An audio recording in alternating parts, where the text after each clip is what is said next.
Hello there. Welcome to the Saroy channel, wherever you are in the world, and so much love to each and every one of you. I do hope that each and every one of you have a really happy new year, and I love you all. You're all very special to me because we're all part of the Saroy team, and I'm so grateful for your support over the last few years, and I'm so delighted that you enjoy and appreciate these stories. It's so lovely to get such great feedback from you. And I just hope you all had a wonderful Christmas holiday, a great Thanksgiving, and a fabulous new year ahead of you, because we're now in 2025. It's amazing how time flies. And do let me know how you enjoyed your Christmas and what you did, because I do love hearing from you. So before we continue, let me just say to you, I don't know about you, but when it comes to any, when you've just had Christmas and when you've just had the new year, I don't know if you feel the same way, but it's quite hard to bounce back, isn't it, to the usual routines. It takes quite a bit of a push to get back to what you do on your daily basis. But we're getting there, and I hope you are too. So before I continue, don't forget to subscribe to the channel. Click the notification bell and the thumbs up. Now, we're on a very interesting story because let's just say that Felix and Barker have met each other up in the woods, and Barker is terrified of going into the woods in the middle of the night. He can't understand why his best friend Felix, is so unconcerned about going for a walk in the middle of the woods. They're going to the creek in the middle of the night at the witching hour, and he doesn't understand what it is that his friend has to convey to him. But he's not feeling very comfortable about this walk in the woods. And when they get to the bank where they sit together to discuss what it is that Felix wants to tell Barker, he lets a huge cat out of the bag, because he reads a letter to Barker that is just so shocking, because Barker begins to discover that for the first 4 years of his life, Felix's parents had raised him as their own. And Felix also is able to convey that Barker's parents had raised him for the first 4 years of his life. So obviously there had been a swap, and that's why the parents live so close together, so that they can interact in each other's lives. And so it answers a whole lot of questions for them.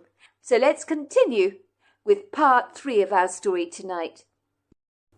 Once my best friend Felix had finished reading the letter to me, written to his mother by my own mother, I was left completely speechless. How did I react to a startling revelation like this? I wasn't certain, because although it was profoundly shocking, I really didn't feel personally affected by something I couldn't remember, as I had always been raised by what I believed were my real biological parents, even after the hospital debacle, as I had no memory of that event, or the first 4 years of my life for that matter. So it didn't hit me as hard as it probably should have done, but it was still quite the shocker to learn this outlandish news. But Felix was right. It did answer many questions for me. "I don't believe it," I said. "I was raised by your parents, who believed I was their son until I was 4 years old. And you were raised by my parents, for they believed you were their son. From the sounds of things, my father thought it was very odd that your blonde hair turned dark, and of course that your eyes turned green and weren't blue anymore. So he surreptitiously did a DNA test and discovered to his shock and horror that you weren't actually his real son. So you ended up with the Norwegian name Felix, which was meant for me, and I was named Barker by your parents. I never understood why I had such a strange name that wasn't of Norwegian origin, and I thought it was peculiar still that my next-door neighbour had a Norwegian name, and I didn't, because my grandfather is called Felix. Now everything is falling into place. Everything is beginning to make sense, don't you think?" Felix nodded his head earnestly, in agreement. "It is super weird. I can't tell you how weird this is," said Felix. "Think about it. I was raised by your parents. You were raised by mine. But neither of us, because we were so small at the time, had any memory of what happened. Which has got to be a good thing if you think about it. Imagine how traumatizing it might have been for us if we had been a little older and had grown attached to each other's parents. But neither of us remember being 4 years old, so we don't actually feel any sense of loss, do we? It's like learning about someone in the family that you never knew, that died or something, but you don't feel sad about their loss because you have no memory of them. I thought about Felix's words carefully and said, "You know, that's a really good way to put it, Felix.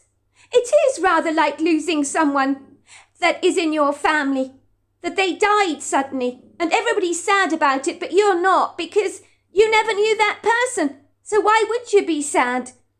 We can't be sad because we don't remember being 4 years old. We don't remember being raised by each other's parents. So none of this matters to us. It probably only matters to our parents. But you know something, I always thought it was odd when we were born in the same hospital on the very same day, and that we were both premature babies. Our parents told us they met at the hospital, and that's where they became best friends. But that was a white lie, so that they could explain to us why we were born on the same day, I suppose, and why over the years we've had our birthday parties together. I had no idea that both our parents were sitting on such a dark secret that they have never shared with us. They clearly don't want us to know about it. But your mother, Glenda, has always been over-familiar and very adoring towards me, which always used to make me feel a little awkward at times, as other people's mothers are not like Glenda is towards me. But now it all makes perfect sense. The jigsaw puzzle finally fits together. My mother is still very maternal towards you, because she raised you as her son for 4 years. My mother is always speaking so warmly about you, Felix. She always says how wonderful you are, and she always boasts about everything that you do, and I've never understood that. It can't have been easy for our parents to give us up, but they must have agreed with my mother's plan. Otherwise we wouldn't be so involved in each other's lives like we so obviously are, would we? I'm glad that you and I have become like brothers. It's all worked out in the end absolutely perfectly. Because if you weren't in my life, Felix, I'd feel like an only son. But I've always felt I had a brother in you." Felix nodded his head in agreement, his face breaking out into a cheeky grin. "You've always been a brother to me. That's how I see you, Barker. You're my big brother, even though you were only born minutes before I was. I can't imagine not having you in my life, nor could I ever imagine being called by your name. Barker would never suit me, but it sure does suit you. And I rather like my Norwegian name, Felix, even though I'm not from Norway. I could never be a Barker. It's just so weird how things worked out in the end. We got the right names that suited us, even though they weren't meant for us in the first place. I can't imagine you not being in my life. And if we hadn't met, I'm not sure we'd have become friends, because we wouldn't have been brought together in the way we were. Maybe our parents really just think it's best we don't know about the hospital blunder made all those years ago. And I guess I can understand why they feel that way. But you're right, now I come to think of it. My mother has been so adoring to you over the years, while your mother's more reserved. But even so, she's always treated me with a special tenderness, your mother. We go on holidays together as families, don't we? It's almost like we live in each other's pockets. And now we know exactly why. Our families are entangled in each other's lives, and have chosen to do this to watch us both grow up. Your mother is my mother's best friend, and your father's my dad's best friend. And I doubt any of that would have happened if they hadn't all met in such bizarre circumstances. But maybe it was meant to be. Everything just fits together perfectly now. How do you feel about this, Barker? Felix asked me. His eyes continued to fix on me steadily. You don't look at all shocked or confounded about this secret. I was expecting you to be so taken aback, so baffled. But you're taking it remarkably well, if you don't mind my saying so. Well, how do you expect me to react? I asked. Felix pulled a face. I thought you might let out a few rather explosive explanations that would emphasize your shock. But you've been uncharacteristically subdued about the letter that your mother wrote mine. Well, do you blame me for that? It just feels so surreal, I said. It's almost as if we're talking about somebody else, and not about ourselves, don't you think? I feel quite detached about it all, really. As if the story had happened to somebody else, and not to me.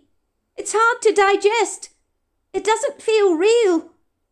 I feel exactly the same, Felix admitted. It would seem after Felix had read my mother's letter that she had written Felix's mother all those years ago, that my fear about being in the woods on this dark, intimidating, oppressive night had momentarily been suppressed and rather escaped me, as I had tried to assimilate the information very slowly. I was genuinely surprised to find that I didn't have any strong feelings about the news either way. For a moment I was quiet, circumspect, and somewhat reflective, I have to admit, as I appreciatively listened to all the background sounds, especially the more prominent sound of the gurgling water, which was oddly comforting and reassuring. For some reason the sound of fast-moving water has always brought me a profound sense of peace, and it certainly did on this night. I could hear the sound of a distant owl, hooting further away in the woods. What should I be feeling, I wondered? If the truth be told, I felt rather blank about it all, like someone who's been asked to write a story by their teacher at school and can't put anything on the page. No creative thoughts, no insights, nothing comes to mind. It was not that I was an emotionless child by any manner of means, that didn't care, but it's hard to be hurt or offended by something you can't remember at all, especially when things turned out favourably in the end. Instead, all I really felt was pity for both of our parents, being put through such a grievous nightmare like this. But it had never affected the both of us in any way, so why should it unravel us? If you must know, I said, I can't believe it, but I'm not remotely upset about any of this, because I can't remember it happening at all.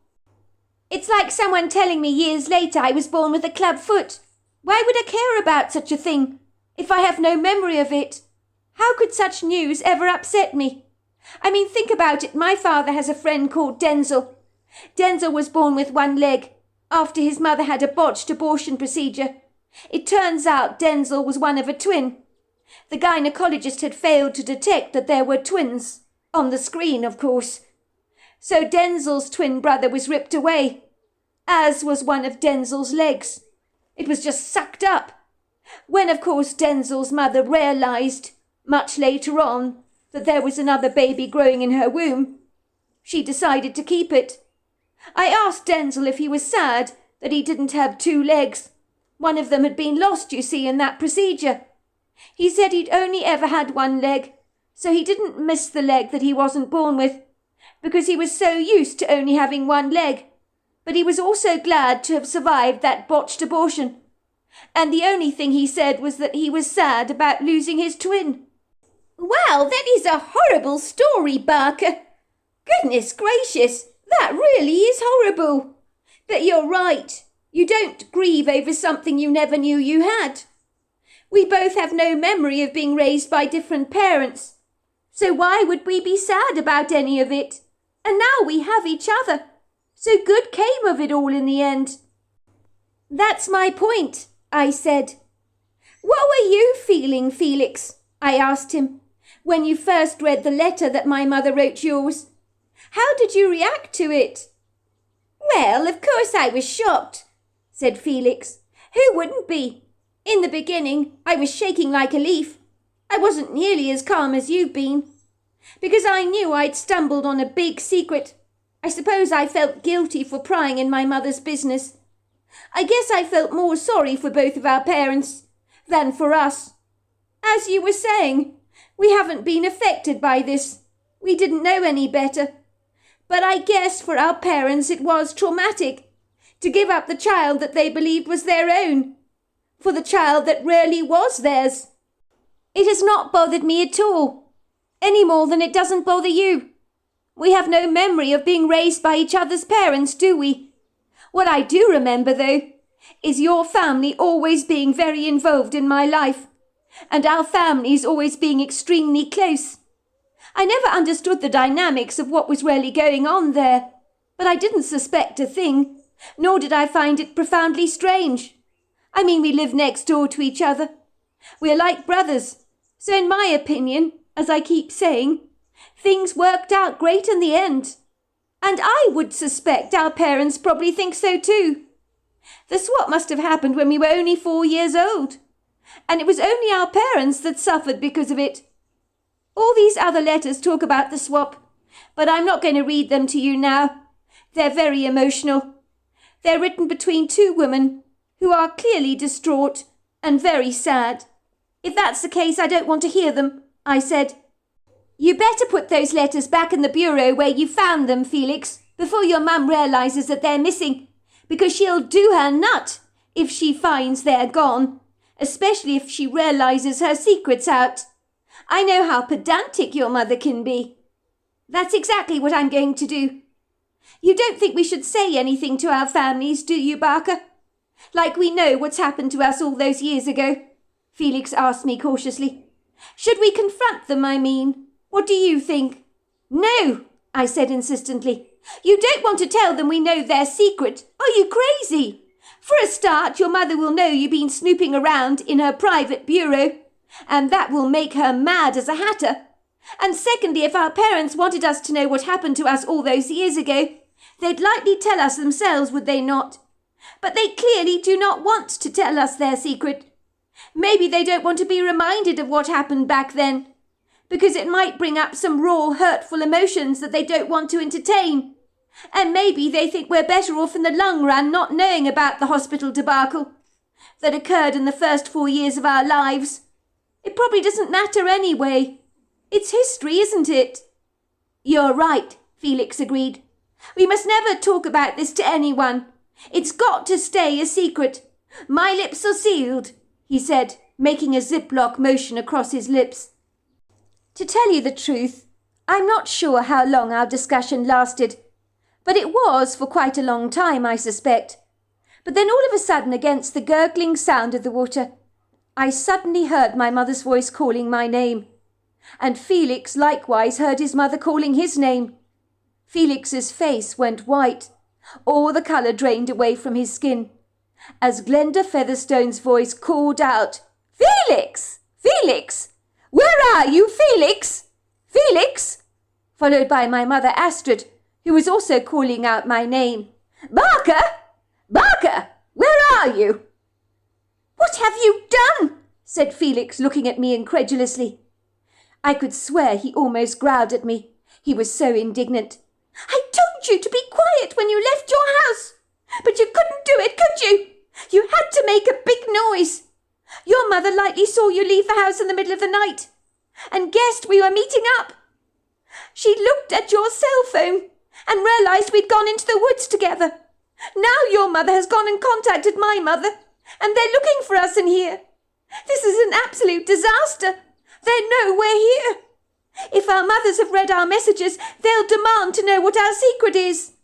I trembled nervously and failed to answer Felix's question, as I was equally as terrified about how my mother was going to react, knowing I'd crept out during the night like this to meet up with Felix. We both had left our cell phones behind and had not deleted our previous messages to each other. And if my mother had read the message, she would go ballistic. I was in no doubt about that. She was already far too overprotective towards me in the first place. I could feel my heart thundering violently in my chest, with a fear that was palpable, as our mothers continued to call out our names. I had never felt so affrighted in my whole life, as I knew Felix and I would be in serious trouble once we were confronted by our outraged mothers, who would be less than amused by our antics and nocturnal activities that evening. It was so unsettling in the woodgrove. It was like the trees were conspiring against us and surrounding us like a herd of very incensed cows. And all I wanted to do was escape. But I knew we had to respond to our parents' voices. The game was up. They knew exactly where we were, so there was no point in hiding. Whether we liked it or not, we had to face the music. I quickly decided I'd tell my mother that the secret was about the ghost of Deirdre Horace, that Felix and I had come into the woods to see if we could spot her ghostly apparition at the dead of night. It seemed like a good story to make up to me, a reasonable excuse to make. Our mothers were calling out our names, with a notable panic to their voices. I certainly could tell by the indignant tone of my mother's voice that we were in for a huge telling off. I suspected for the next month or so. Both me and Felix would have our pocket money confiscated, and of course I wouldn't hear the end of it from my mother, about how I should have known better, and going into the woods in the middle of the night was a fool's folly. My mother called out, "Barker! I know you're in here! Now show yourself!" And Felix's mother was calling after Felix, but her tone of voice was more hysterical. But then again, Glenda Featherstone by nature was perennially rather neurotic. "Coming, Mum!" I called out. "Felix and I are here! We're coming!" Felix and I, am afraid, with our tails between our legs, very nervously, walked towards the voices, expecting, of course, to encounter our mothers, standing together side by side, looking at us through eyes burning with fire. We braced ourselves for the impact of the huge telling off we were about to receive. I was inwardly cursing myself for being so noisy when I'd left the house. I had tried my level best to be as quiet as I possibly could, but obviously I had not been discreet enough, and it was because of me that Felix and I had landed in deep trouble. I had made absolutely sure when I left the bicycle shed, as noisy as it was, that my parents' bedroom light hadn't suddenly gone on. I was certain I hadn't woken up my mother, but obviously I had. She was an annoyingly light sleeper. Suddenly we saw it, and nothing prepared me or Felix for what we were about to encounter, for we had never seen anything like this before in our entire lives. And even in our wildest, most indulgent of imaginations, neither of us would ever have been creative enough to dream up something like this. But there was no doubt this thing was very real. But what the hell was it? My blood that was coursing through my veins went an icy cold, because this was the most diabolical thing I'd ever beheld, that looked to be something that the bowels of hell itself had vomited out into our universe.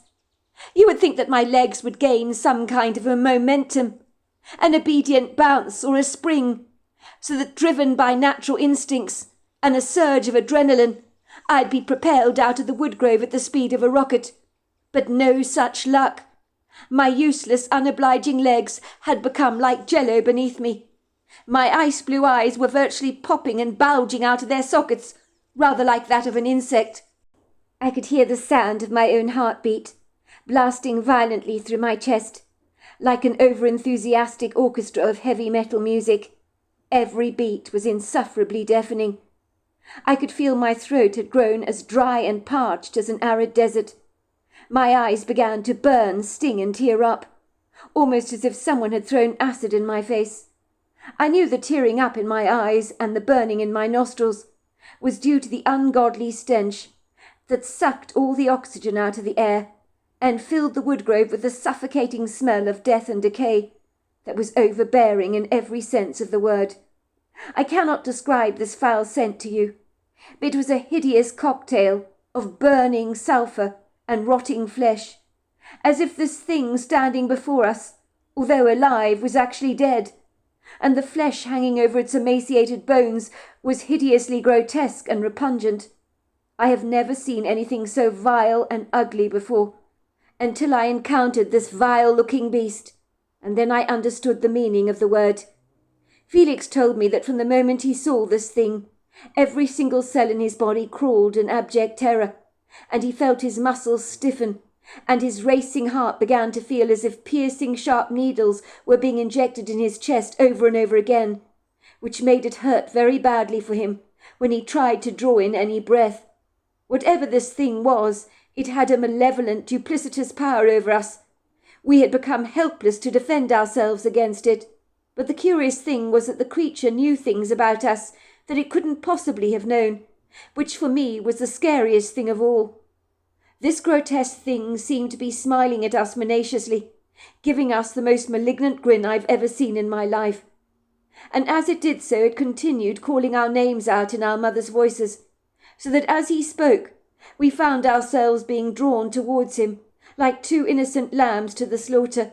We couldn't stop ourselves. Felix told me he tried to run away, tried to resist this indomitable hold the creature had over us. But it was impossible to resist him, and Felix said his legs became incapacitated, refusing to move. He was like a car that had run out of all its gas, and his body felt as if it was so heavy he could barely move.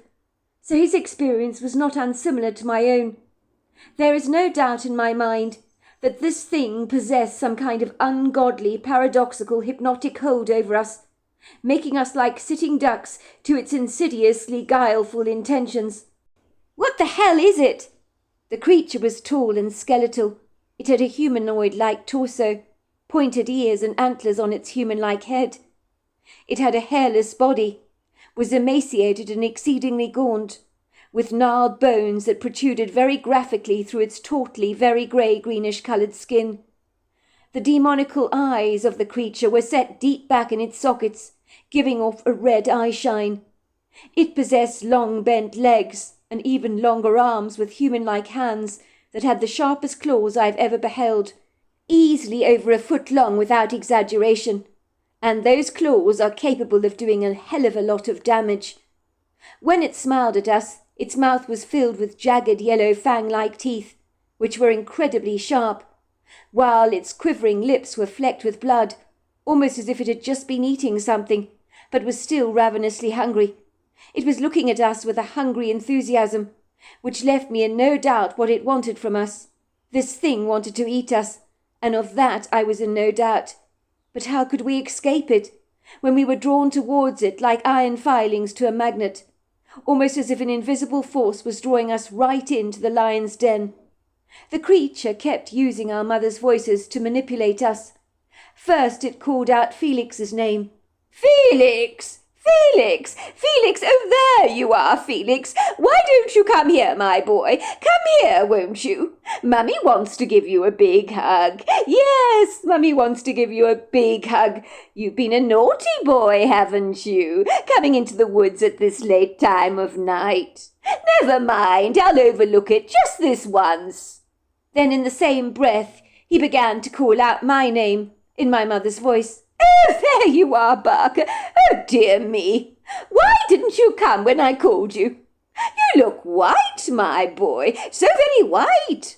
Since when have you been afraid of your own mother?"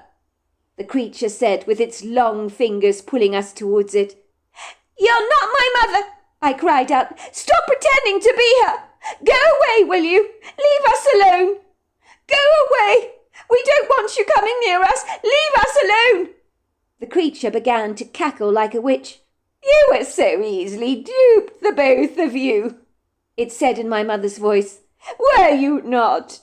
Now you're both mine." "Go away," I cried out. "Leave us alone." But the more I tried to resist the creature, the stronger the forceful hold it seemed to have over us. And, of course, Felix was equally as vulnerable to it. It was as if it was directing our movements, with a fine string, like a puppeteer, a master puppeteer at that, when he does that with a puppet. I had a profound sense that this thing was going to do more than consume us, almost as if it wanted our very souls. I continued to battle with all my might, both emotionally and physically, but it was useless because I was powerless to fight against its all-consuming hold it appeared to have over us. I was convinced that both Felix and I were not going to make it out of the woods alive. This thing was going to devour us. A little voice deep down in my gut cried out, "God, please help! Please!" came the little voice. "Please save us!" Just as I was crying out to my Maker, at that precise moment, I heard gunshots. The creature that had assumed control over us quickly retreated, as if the gunshots themselves had broken the spell he had over us. Who had fired the gunshots, I wondered, turning around to look behind me, and that was when I saw Ian Fierceling, the reclusive man who lived in the house that overlooked the woods. He stood there with a rifle in his hands. He fired off a few more shots after the creature, and then the creature was all but gone from our sight. I was so very relieved to see Ian Fierceling, as I unequivocally knew he had saved our lives that night. Tears were stinging in my eyes, sliding down my cheeks unabashedly. I was taking in big, grateful gulps of fresh air, almost as if I had been deprived of oxygen for far too long. As when the creature retreated, so did the hideous smell of death and decay, and at last I could breathe again. Ian Fierceling did not look best pleased with us. "What the hell are you two kids doing out here in the middle of the night like this?" he asked us pointedly. "You should not be in the woods. Do your parents even know you're out here?" "Silly me, that was a stupid question to ask, wasn't it?" he said, without expecting an answer from us. "Of course they don't know, do they? Do you kids realize that there are unspeakable things in these woods? You boys should know better about that. If I hadn't rescued you both in time, I dread to think what would have become of you. That thing that was pretending to be your mother's had full control over you. But then I'm sure you know that already. You were in grave danger, let me tell you." I didn't answer Mr. Fierceling's formal question of what we'd been doing in the woods in the middle of the night. I guess he knew kids got up to all kinds of nonsense, and he probably wasn't much different to us at our age anyway. Instead, I said, "Mr. Fierceling, what was that thing?" I was stumbling awkwardly over my words, as I remained shell-shocked, but I noticed Felix wasn't doing much better. Normally he was so much braver and more courageous than I was, but he'd become a ghostly white colour. His eyes were as wide as saucers, and for a moment it seemed as if his ability to speak had cruelly abandoned him, as if his tongue had been tied. Finally his words broke through the stiff silence. "Mr. Fierceling," he stammered. What? But he failed to complete his sentence, for his whole body was shaking like a leaf. It was the first time in my entire life that I'd seen Felix looking so afraid. He was human after all, it would seem. Mr. Fierceling was still angry. His whole body appeared to be jiggling with indignation. His eyes were almost standing up on stalks, for he too had witnessed the treacherously malignant creature who had held us to ransom. "You want to know what that thing was? That was the Wendigo." "The Wendigo? What is that?" I asked. "The word Wendigo means an evil that devours. You boys are very lucky I spotted your bicycles along the footpath, or I would not have known you were messing around in the woods. I had a nasty feeling you were going to encounter the Wendigo if you were in the woods at this time of night, for the Wendigo has been wandering these woods for generations, and one thing you need to know about a Wendigo is no matter how much they have consumed, they remain ravenously hungry, with an insatiable appetite that cannot be satisfied. So the two of you were fair game for the creature. If I hadn't come along, I dread to think what would have become of the both of you. The Wendigo has taken out more people than you can ever imagine, who have simply disappeared off the face of this earth, never to be seen or heard from again. And people are left bereft, wondering what had become of these missing people. You, too, could have ended up as a missing person statistic. Children that vanished, never to be seen again. You should know better than to go wandering around the woods at this ungodly time of night. People have reported all kinds of strange sightings in here. Peculiar phenomenon, you could say. Lights and things like that. Let me tell you, I've seen things in these woods you do not even want to know about or entertain. The portal in the woods opens at night, and things are allowed to come through our reality. And not all of them are good, I'm afraid to say." "Mr. Fierceling, I don't know how to thank you for saving us," I said. I really don't know what to say. I'm just so grateful you were up at this time of night. If you hadn't come along, I... "This thing," said Felix, interjecting, as he interrupted me. "I've heard of the Wendigo, Mr. Fierceling, before, but I thought it was an Indian legend. I didn't think it was real. But now I know it is. Nobody told me it was real," he said, looking quite peeved, because he thought the Wendigo was a legend, when it was anything but. "You didn't think it was real? Well, you're not alone, young man. Many people do not believe the Wendigo is real. They believe it's all legendary. People can be so desperately naive. Or maybe it's comfortable for them to believe that things like this do not exist in our reality. But if they knew the truth, they may not actually sleep very well at night in their beds," said Ian Fierceling, shaking his head furiously. "When you hear of legends, you know one thing, that there is truth behind those stories. There always is. There is no doubt about it. The indigenous people of the Americas didn't just make these things up just for a joke or for fun. They saw things. They talked about them to their people. And those stories passed down through the generations and became legends. Even the Bible tells us. It warns us that we wage war not only against flesh and blood, but against spiritual beings and principalities of evil in high places. The entity you have seen comes from the pits of hell itself, and of that I am most sure.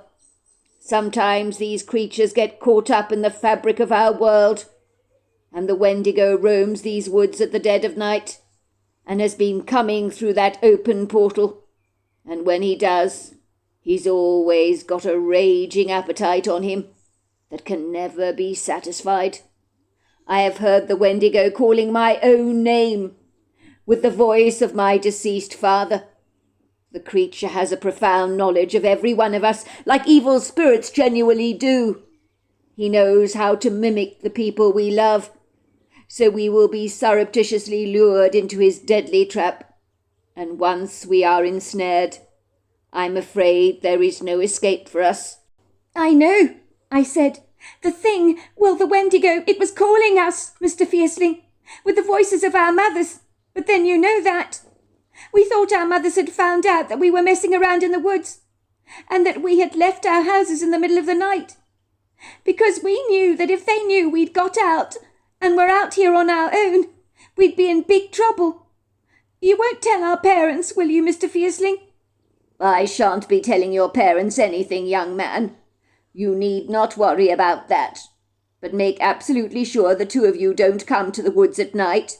During the day, it's a different matter altogether. It's perfectly safe, as the portal is closed. But at night, this place becomes a completely different world. Everything shifts.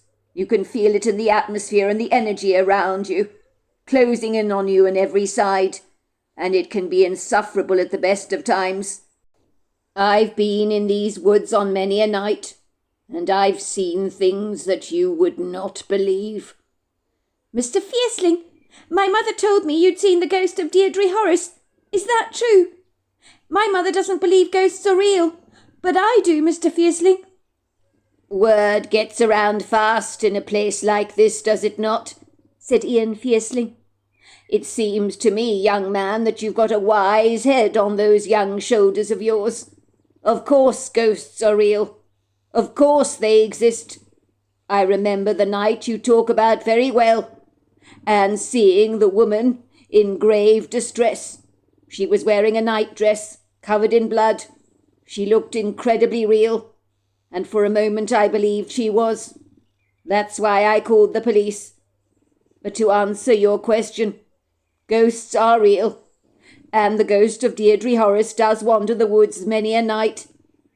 Maybe she comes through that portal. I cannot be sure, but I don't think she even knows that she's dead." Mr. Fierceling wiped away the sweat that had gathered from his forehead with a handkerchief that he'd pulled out from the pocket of his chinos. "This place is so damn oppressive at night," he said.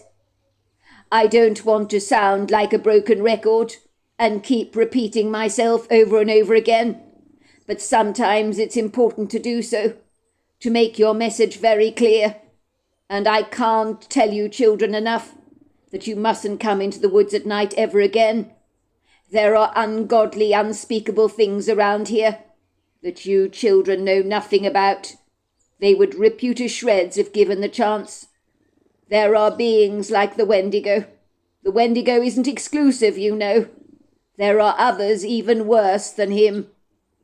That portal, when it is open, it is very dangerous. And now that you've encountered the Wendigo, the threats on your life are not over yet. You need to be extremely careful, very vigilant. What do you mean?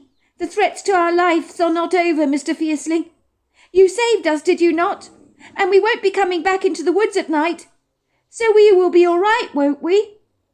The Wendigo has mysterious powers that you know nothing about, said Mr. Fierceling.